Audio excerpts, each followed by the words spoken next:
Welcome to tech analytics weekly review. आप सभी का स्वागत है वीकली रिव्यू में। इसमें हम आज रिव्यू करेंगे टॉप 10 स्टॉक्स टेक्निकली चार्ट पे। कि उन स्टॉक्स में जो शार्प रैली आया है उसका चार्ट पे ऐसा क्या इंडिकेटर्स था जो आप नॉर्मली बड़ी इजीली कैच कर सकते हैं अगर आपको दोबारा कोई ऐसा स्टॉक मिलता है। तो बेसिकली हम इसमें जाके सारे चार्ट्स को देखेंगे, टॉप 10 स्टॉक्स को। और वो जो हमारे स्टॉक्स हैं आज, KPI tech, CDSL, Oberoi realty, Trent, MOIL और PFC, उन चार्ट्स का हम डेटा एनालिसिस करेंगे चार्ट पे। तो जो लोग पहली बार हमारे इस चैनल को देख रहे हैं, इस वीडियो को देख रहे हैं, उन सबसे रिक्वेस्ट है कि हमारे चैनल को लाइक और सब्सक्राइब कीजिए। ये मैं कोशिश करूँगा 20 मिनट के अंदर सारे चार्ट हम एनालिसिस कर सकें और आपको बड़ा इजी, आप कन्वीनियंटली तरीके से आपको पता लगेगा कि कैसे आप खुद टेक्निकली चार्ट पे दे सकते हैं विद 2 और 3 इंडिकेटर्स। आपको ज़्यादा इंडिकेटर्स देखने की ज़रूरत नहीं है। अगर कोई भी बाय सिग्नल पोजीशन सिग्नल हमारी वेबसाइट पे पब्लिश होता है जो सिर्फ एजुकेशनल पर्पस के लिए है, अगर आपको रियल में ट्रेड करना है तो आप अपने फाइनेंशियल एडवाइज़र से ज़रूर एडवाइस लीजिएगा उस पर्टिकुलर स्टॉक के बारे में। तो चलिए दोस्तों, हम शुरुआत करते हैं। सबसे पहले हम देखेंगे वेबसाइट पे कि वो कौन से 10 स्टॉक्स हैं और उसको हम फर्दर एनालिसिस करेंगे चार्ट पे। तो वेबसाइट पे अगर आप जाएंगे तो techanalytics.com पे आप अपना लॉगिन क्रिएट कर सकते हैं। उस लॉगिन क्रिएट करेंगे तो आपको AI सिग्नल का एक्सेस मिल जाएगा, प्लस आपको नोटिफिकेशन भी मिलेगा वंस अगर आप इसका अपना लॉगिन आईडी क्रिएट करते हैं। फॉर एग्जांपल अब फ्राइडे को जो नोटिफिकेशन थे मैं आपको क्विकली वो दिखाता हूँ एक बार कि लोएस्ट पी बना था बंधन बैंक में, न्यू सिग्नल NTPC में आया लॉन्ग टर्म का, डॉलर में लॉन्ग टर्म आया, लोएस्ट पी बना मदरसन सुमी में, जस्ट लाइक दिस। तो आपकी ये लिस्ट अपडेट होती रहती है।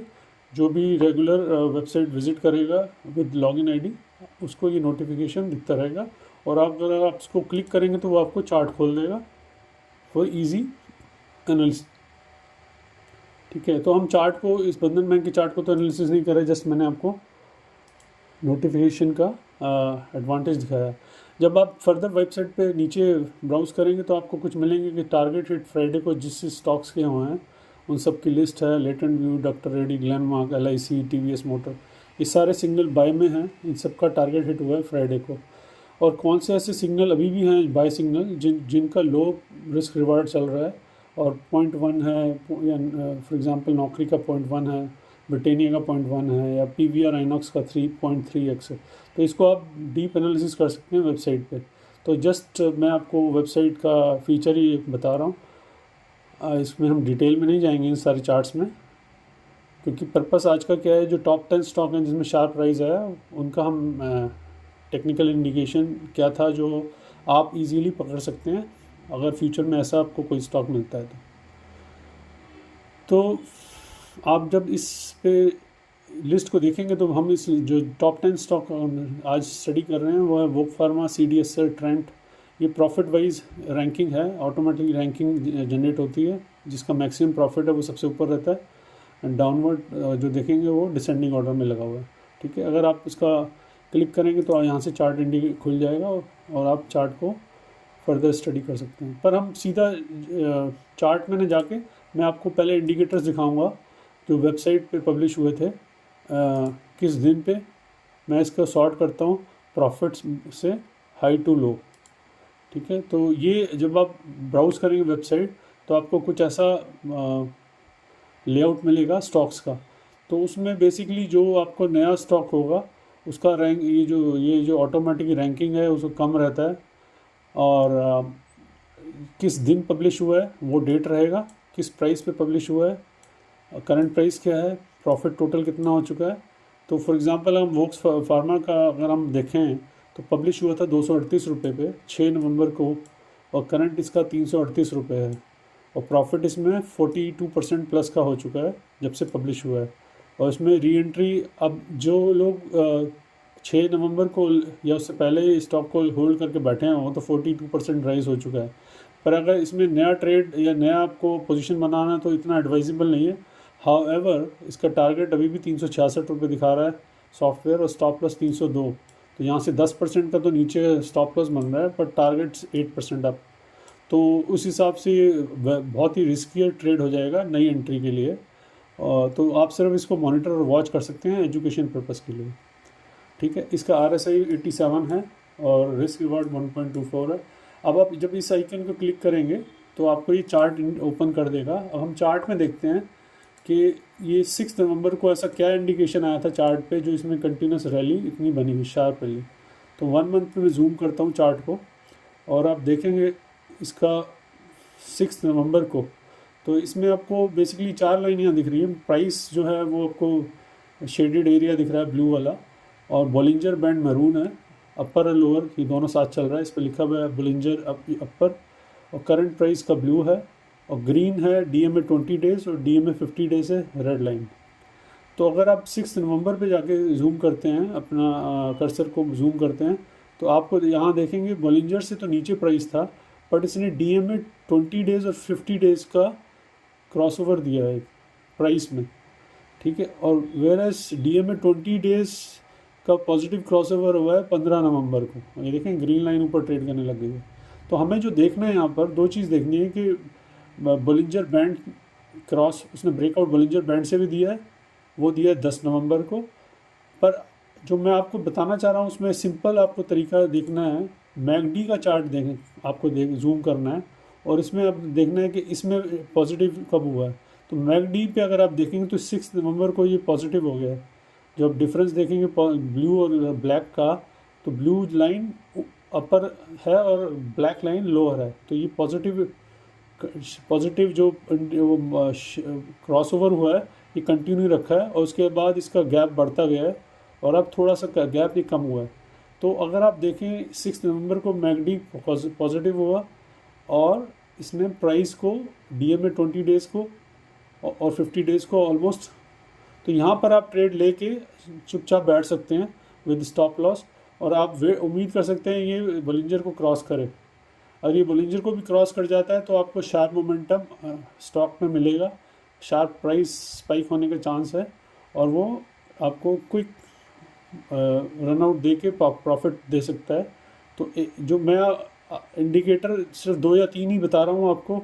बॉलिंजर को आपको वॉच करना है, DMA 50 डेज से और 20 डेज से प्राइस ऊपर होना चाहिए, और मैकडी पॉजिटिव होना चाहिए। बस आपको ज़्यादा कुछ दिमाग लगाना ही नहीं है, इन 3 इंडिकेटर से ही आ जाएगा। हम फर्दर स्टडी करते हैं, उसको वैलिडेट करते हैं बाकी के स्टॉक्स में। CDSL 1407 पे बाय सिग्नल आया था, 31 अक्टूबर को आया। CMP 1810 है जो फ्राइडे क्लोजिंग है, और प्रॉफिट इसका 28% से ऊपर है। टारगेट अभी भी 1952 है, 7% 8% अप है। री एंट्री यस बता रहा है सॉफ्टवेयर। लिमिट प्राइस जो एंट्री लेनी है 1787 पे आपको बाय लगा के लिमिट एंट्री लेनी है। ये जस्ट सिर्फ ये लर्निंग पॉइंट ऑफ व्यू से बता रहा हूँ। आप स्विंग ट्रेड अगर सीखना चाहते हैं, ट्रेनिंग लेना चाहते हैं, तो वो ऑप्शन भी मॉड्यूल अवेलेबल है। आप ट्रेड पे जाएंगे तो आप बाय सिग्नल से स्टॉक ट्रेडिंग सीख सकते हैं। अब आपको देखना जो है कि रिस्क रिवार्ड इसका 0.52 है, वो लो है। स्टॉप लॉस 1702 का लगाना है और टारगेट रखना है आपको 1952 के। RSI इसका भी 80+ है, मोमेंटम ट्रेड है ये भी, और PE है प्राइस टू अर्निंग 51 टाइम्स। सो जो PE को टेक्निकली या फंडामेंटली ट्रैक करते हैं उनके लिए ये वैल्यू वेरी इंपॉर्टेंट है। हाई प्राइस टू अर्निंग अगर आपका 40 से ऊपर है तो हाई PE स्टॉक्स में आ जाता है, और 20 से नीचे है तो वो आप उसको वॉच लिस्ट में डाल सकते हैं, और 15 से 20 के बीच में आपको एंट्री मिलती है किसी long term investment point of view से, तो वो काफ़ी अच्छी एंट्री मानी जाती है। तो हम इसका भी चार्ट देखते हैं। चार्ट को क्लिक किया, जो 4 इंडिकेटर्स मैंने बताए हैं उस पर नज़र रखते हैं। इसकी एंट्री 31 अक्टूबर है, तो 31 अक्टूबर पे हम जाते हैं। 27 अक्टूबर और ये 31 अक्टूबर। तो आप यहाँ देखेंगे जो बॉलिंजर है इसने 31 अक्टूबर को क्रॉस किया है, और ग्रीन लाइन को भी क्रॉस किया है इसने 27 अक्टूबर को। रेड को जो वो थी DMA 50 उससे ऊपर चल रहा था ये बॉलिंजर। इसका अगर मैं थोड़ा सा जूम करता हूँ उसको 3 महीने के पॉइंट ऑफ व्यू से, तो यहाँ पर ये फ्लैट था, जोन में चल रहा था, बट बॉलिंजर को इसने क्रॉस किया और उसने ब्रेकआउट दिया, प्लस बॉलिंजर का जो चैनल था वो भी ओपन हो गया, राइट। तो दोबारा हम इसको 1 मंथ के जूम पे देखते हैं। उसके बाद इसने 31 अक्टूबर को बुलिंजर को क्रॉस देके उससे ऊपर ट्रेड कर रहा है। और मैं अब दिखाता हूँ आपको मैकडी उस दिन क्या था। फर्स्ट मंथ 1 मंथ पे जूम करते हैं। ये 28 अक्टूबर 31 अक्टूबर को इसने बुलिंजर को भी क्रॉस किया और मैकडी को भी पॉजिटिव क्रॉस किया है। तो सिर्फ 2 या 3 इंडिकेटर से ही आप पर स्टॉक को सर्च कर सकते हैं कि ये आपके ट्रेडिंग के लिस्ट में होना चाहिए या नहीं होना चाहिए। ठीक है, इसके बाद इसने कंसोलिडेशन किया, बुलिंजर से नीचे आया और ये कंसोलिडेशन चल रहा है। अभी बुलिंजर 1951 का दिखा रहा है और ये 1810 पे क्रॉस कर रहा है। तो अब दो चीज़ें हो सकती है कि बुलिंजर ये स्क्वीज़ हो जाए, जो इसका डाउनवर्ड वो है चैनल, मतलब आर्क जो दिख रहा है ना आपको, ये डाउनवर्ड डायरेक्शन में स्टार्ट हो जाएगा और लोअर वाले का अपर डायरेक्शन में चला जाएगा। तो ये फर्दर जाके कंसोलिडेशन हो जाएगा। ठीक है, तो ये चैनल इसको भी देख लिया हमने स्टॉक को, और फर्दर हम देखते हैं, वैलिडेट करते हैं अपने इंडिकेटर्स को। पब्लिश ट्रेंड 2105 पे हुआ 30 अक्टूबर को और करंट है 2644, ये भी 25% का राइज दिया है। टारगेट इसका 2813 है, स्टॉप लॉस 2507 का और रिस्क रिवार्ड इसका 0.76 है। मॉडरेट रिस्क है, RSI 96 है, तो ये काफ़ी हाई है। इसको आप केयरफुल और वाचफुल रहना चाहिए कि हाई रिस्क है, तो ये हो सकता है कि इसमें प्रॉफिट बुकिंग आ जाए। पर हम इंडिकेटर्स, जो हमारा पर्पस है स्टडी का, वो देखते हैं कि इंडिकेटर्स क्या कह रहे थे 30 अक्टूबर को। 30 अक्टूबर के लिए हम जूम करते हैं। 1 महीने पे मैंने जूम किया इसे। ठीक है, और इसको भी मैकडी को भी 1 महीना कर दिया। अब आप देखेंगे कि ये 30 अक्टूबर को ये क्रॉस किया है, इसने टच किया है पहले 27 अक्टूबर को और उसके नीचे ही ट्रेड कर रहा।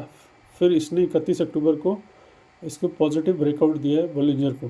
ठीक है, इसको क्रॉस वेरीफाई करते हैं हम मैकडी से। मैकडी देखिए 31 अक्टूबर को पॉजिटिव हुआ है, तो मैकडी पॉजिटिव हो गया और बुलिंजर को इसने क्रॉस किया। उसके बाद इसने 13 नवंबर को बुलिंजर से नीचे आके ट्रेड किया, कंसोलिडेशन में गया है, थोड़ा फ्लैट ट्रेड कर रहा है, इतना शार्प प्राइस नहीं आ रहा। बट जो मैं आपको जो बताना चाह रहा हूँ, पर्पस जो आज का रिव्यू का है कि 2 या 3 इंडिकेटर से कैसे आप इसको पता लगा सकते हैं। और ग्रीन और रेड का अगर आप देखेंगे डिफरेंस, तो ये ग्रीन लाइन और DMA 20 डेज़ पॉजिटिव क्रॉस कर रहा है और DMA 50 डेज़ नीचे है उसके। तो ये पॉजिटिव इंडिकेटर है कि स्ट्रॉन्ग मोमेंटम है स्टॉक में और रैली कंटिन्यू रहेगी। इसके अलावा अगर हम कोई और स्टॉक को देखना चाहें तो मैं फिनिक्स और ओबराय रियल्टी का भी स्टॉक का चार्ट खोल लेते हैं। पब्लिश प्राइस 1911 पे था फिनिक्स का 2 नवंबर को। री एंट्री यस है अभी 4.2% करंट फ्राइडे को हुआ है और प्रॉफिट है 23.78। ठीक है, रिस्क रिवार्ड है 1.14, टारगेट इसका 2431 है। ये टारगेट हिट हुआ है फ्राइडे को। अब हम इसका चार्ट खोल के देखते हैं। तो अगर हम चार्ट में देखेंगे ये 2 नवंबर को, तो क्या सेटअप था चार्ट में। 1 नवंबर 2 नवंबर को आप देखेंगे, मैं इसका जो बुलिंजर से स्लाइटली नीचे था, उसके बाद इसने 6 नवंबर को इसको क्रॉस किया है, टच किया है, फिर नीचे आया, फिर क्रॉस किया है, फिर इसने टच किया है। तो इसका अप एंड डाउन ये चल रहा है, कंसोलिडेशन करता है, फिर अप जाता है, फिर डाउन आता है। 2 नवंबर को आप देखें तो इसका मैकडी भी क्रॉस हुआ है और बुलिंजर भी ब्रेकआउट दिया है, ऑलमोस्ट टच किया है। तो ये बड़ा इजी तरीका है किसी स्टॉक में, अगर आपको ब्रेकआउट डिटेक्ट करना है। सिर्फ चार्ट पे आपको ज़्यादा कुछ नहीं देखना, मैकडी देखना है, DMA 20 डेज़ 50 डेज़ और बुलिंजर। इससे ही आपको आइडिया मिल जाएगा कि स्टॉक में बुल रन कंटिन्यू होगा कि नहीं। इसके अलावा मैं ओबराय रियल्टी का भी देख लेता हूँ। 11:38 पे बाय पब्लिश हुआ था सिग्नल वेबसाइट पे 31 अक्टूबर को इवनिंग क्लोजिंग से पहले, और करंट है इसका 1389, इसमें 22% का राइज आया और टारगेट है 1449 का, यहाँ से 4.25% ऊपर। स्टॉप लॉस 1309 का है, रिस्क रिवार्ड 1.35 का है, RSI इसका 81 है, तो 80 से ऊपर है, तो मोमेंटम स्टॉक है सारे। इसका हम चार्ट देखते हैं 31 अक्टूबर को क्या सेट होता है।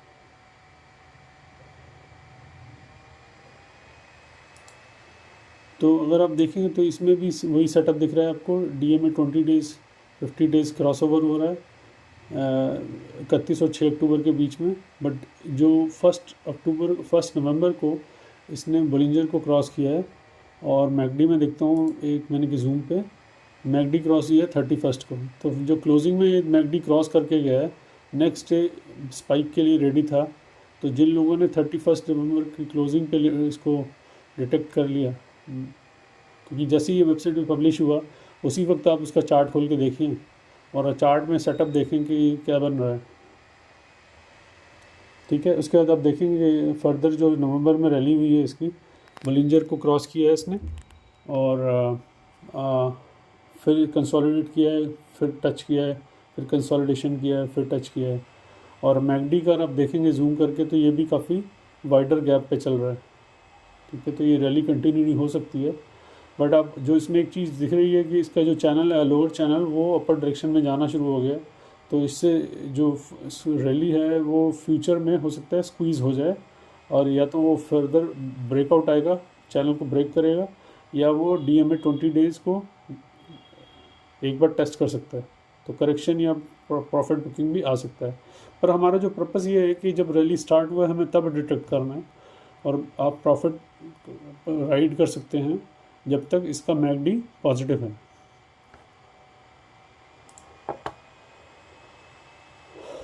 ओबेरॉय रियल्टी के अलावा हम KPIT का भी एक बार चार्ट देख लेते हैं, BHEL का भी देखेंगे। KPIT का भी पब्लिश हुआ था 2224 पे हुआ था 1 नवंबर को, मॉर्निंग में डिटेक्ट हुआ था ये। करंट प्राइस 1471 है, प्रॉफिट इसमें 20% का आ चुका है पब्लिश होने के बाद, और टारगेट इसका 1612 का है, रफली 10% अप है। स्टॉप लॉस जो है वो 4% नीचे है 1409 का, और ये लो रिस्क है इस प्राइस पे। तो आपको अगर किसी को trading learning point of view से करनी है तो वो टारगेट 1600 के लिए स्टॉप लॉस 1409 का लगा सकता है, पर एंट्री जो करनी है वो 1668 या उससे नीचे एंट्री करनी है। ठीक है, इसका हम चार्ट देखते हैं 1 नवंबर को इसमें क्या सेटअप था। अगर आप इसका सेटअप देखेंगे तो एक मैंने पे जूम किया मैंने, 1 नवंबर पे जाके देखते हैं तो इसमें ग्रीन और रेड से ऊपर ट्रेड कर रहा है, मतलब प्राइस DMA 20 से ऊपर ट्रेड कर रहा है। और मैकडी का इस भी देखता हूँ मैं 1 नवंबर को सेटअप किया था, मैकडी भी 1 नवंबर को पॉजिटिव था। तो ये और अपवर्ड डायरेक्शन में मैकडी राइज कर रहा है। तो आप देखेंगे इसमें 1 नवंबर के बाद सडन स्पाइक आया और ब्रेकआउट इसने दिया है बोलिंजर का 7 नवंबर को, और उसके ऊपर ट्रेड किया, फिर उसको टेस्ट किया एंड देन फिर अब इसका ब्रेकआउट कंटिन्यू रखा है, और उसके बाद इसमें कंसोलिडेशन करेक्शन आया है। ठीक है, और चैनल इसका भी स्लाइटली अपवर्ड डायरेक्शन में आ गया है, लोअर वाला, और ये अपर वाला लोअर होने लगा है। तो इसमें अब प्रॉफिट बुकिंग भी आ सकती है। बट आपको मालूम नहीं US में अगर टेक्निकल मतलब जो S&P है उसमें अगर रैली आती है तो ये सारे IT स्टॉक्स दोबारा भाग सकते हैं, और KPIT टेक और साइंट और L&T टेक्नोलॉजी, ये सारे इंजीनियरिंग सर्विसेज और इंजीनियरिंग डिज़ाइन डेवलपमेंट वाले कंपनीज़ हैं, not like just simple IT company. तो ये डिफरेंट उसमें ट्रेड कर रही हैं, नॉट लाइक विप्रो, इन्फोसिस और HCL। और इसका अगर आप PE भी देखेंगे तो 82 है, काफ़ी हाई है कंपेयर टू IT कंपनीज। एक हम BHEL का भी चार्ट ले लेते हैं इसी स्टडी में, ये चार्ट तो इसमें सारे 10 के 10 हैं। स्पार्क लेना तो चलो स्पार्क से स्टार्ट कर लेते हैं। बस पब्लिश प्राइस है 231 रुपये, 1 नवंबर को इसमें भी रैली आई है। करंट प्राइस है 274, और प्रॉफिट इसमें हो चुका है 18.59 का। अगर मैं इसको जूम करता हूँ चार्ट को तो इसका बोलिंजर 1 मंथ का, इसमें भी आप देखेंगे 1 नवंबर के आसपास का अगर हम जूम करते हैं तो इसने भी DMA 20 डेज़ को ग्रीन DMA 20 उसको क्रॉस किया है, और फिर 2 नवंबर को DMA 50 क्रॉस किया है, और फिर बोलिंजर का ब्रेकआउट दिया है 8 नवंबर को। ठीक है, अब हम इसका मैकडी देखते हैं, क्योंकि हमारा पर्पस है सिर्फ 3 या 4 इंडिकेटर्स से पता लगाना कि उस स्टॉक में क्विक बुल रन आएगा कि नहीं। ये 1 नवंबर को पॉजिटिव हुआ है, तो मैकडी क्रॉसओवर दे रहा था, और DMA 20 डेज 50 डेज ये सारा 2 नवंबर को आया है। और एक और जो स्ट्रॉन्ग इंडिकेटर है कि DMA 20 डेज अगर क्रॉस ओवर आता है तो शॉर्ट मीडियम टर्म का बुल रन उसमें स्टार्ट हो जाता है। तो वो कंफर्मेशन आपको 13 तारीख को मिलता है, 15 तारीख को मिलता है। तो ये जो बुल है वो कंटिन्यू रह सकता है। यहाँ कंसोलिडेशन हुआ है और उसके बाद ये फर्दर इसमें स्पाइक हुआ है। तो अब यहाँ पॉसिबिलिटी है कि चैनल वाइड ओपन हो जाए और ये हो सकता है ये स्टॉक फर्दर राइज भी जाए, हाई भी जाए। तो इसको भी आप ध्यान से स्टडी कर सकते हैं। अगला स्टॉक हम BHEL ले लेते हैं जो 128 पे पब्लिश हुआ था 3 नवंबर को, और इसका जो करंट प्राइस है 151 रुपये है। प्रॉफिट इसमें भी 18.51 का हो चुका है। री एंट्री अवॉइड है क्योंकि ये टारगेट फ्राइडे को हिट हुआ है। इसका 150 का टारगेट था, टारगेट से ऊपर ही चल रहा है इस वक्त। तो इसको हम ट्रेड नहीं करेंगे, अभी वेट करेंगे रिस्क रिवार्ड अगर इसका फेवरेबल होगा तब। अब मैं इसका चार्ट देखता हूँ। इसमें भी आप देखेंगे कि 1 नवंबर को 3 नवंबर को जूम करके देखते हैं 1 महीने पे। 3 नवंबर को देखेंगे आप, इसने प्राइस ब्रेकआउट दिया है DMA 20 डेज 50 डेज का 2 नवंबर को। और MACD का हम स्टडी करते हैं, उस वक्त क्या इंडिकेटर थे। MACD क्रॉसओवर दिया है इसने 3 नवंबर को, राइट। पॉजिटिव दिखा रहे हैं ना, ब्लू लाइन ऊपर है ब्लैक से, ये कंटिन्यू कर रहे हैं। तो BHEL में हो सकता है रैली कंटिन्यू रहे क्योंकि जो गैप है ना ये बढ़ रहा है MACD का। तो जो इसने यहाँ पर ब्रेकआउट दे दिया है चैनल को, तो इसमें आप ये कर सकते हैं 150 का एक बार रिस्क लेके वॉच कर सकते हैं। 150 पे अगर एंट्री मिलती है उससे नीचे, बट क्योंकि ये रिस्क रिवार्ड फेवरेबल नहीं है तो रिस्क रहेगा ऑलवेज। बट हो सकता है जिस हिसाब से MACD दिखा रहा है कि ये गैप काफ़ी वाइड है तो रैली कंटिन्यू रह सकती है। तो जो रिस्क लेना चाहते हैं उनके पॉइंट ऑफ व्यू से एक अच्छा, ये देखिए इसमें भी चैनल यहाँ वाइड ओपन हुआ था, उसके बाद ये काफ़ी बड़ा शार्प प्राइस है। ऐसे एक चैनल यहाँ लग रहा है दोबारा ओपन हो सकता है, राइट। तो we have to watch, we will review it next week. हम इसको रिव्यू करेंगे कि क्या सिचुएशन है BHEL की। लिस्ट में तो कंटिन्यू रहेगा अगर ये इसमें रैली आती है।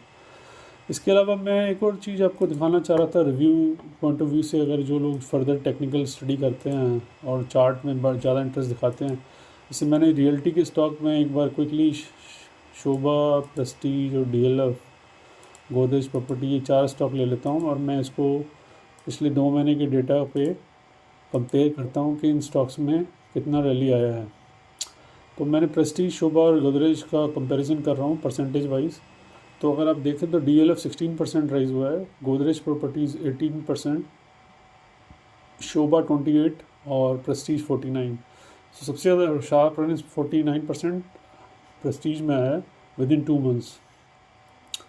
DLF सबसे कम, बट DLF का P जो है वो 69 है, तो ये प्रीमियम ऑलरेडी है। गोदरेज 76 है, तो गोदरेज और DLF काफ़ी प्रीमियम चल रहे हैं in the sense price to earning. और वे शोभा और प्रेस्टीज 36-34 है, राइट। तो शोभा 28% राइज हुआ है। तो इस पर आप देख सकते हैं कि आप चार्ट को कंपेयर कर सकते हैं अपनी डीप फंडामेंटल एनालिसिस के लिए, just for the study purpose. और अगर आप किसी पर्टिकुलर सेक्टर में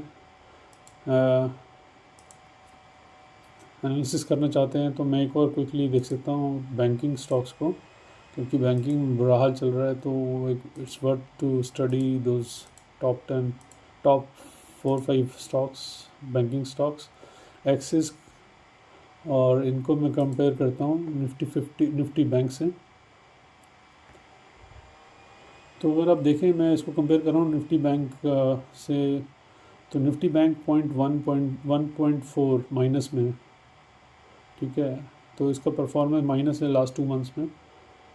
और कोटक 0.8% है, ICICI -1.2 है, HDFC 1.6 है, एक्सिस -2.9 है, ठीक है। आप ऐसे इसका पी कंपैरिजन भी कर सकते हैं, कौन सा बैंकिंग स्टॉक किस पी पे ट्रेड कर रहा है। Lower is good for long term investment, fundamentally price to earning में जो ट्रेड करते हैं उस पॉइंट ऑफ व्यू से, ठीक है। तो ये सारी आप एनालिसिस कर सकते हैं वेबसाइट पे। तो जो भी नया सिग्नल मिले आप उसको सबसे पहले चार्ट एनालिसिस करिए, और आपके पास फर्दर कोई अपना इंडिकेटर्स है वो भी स्टडी कर सकते हैं।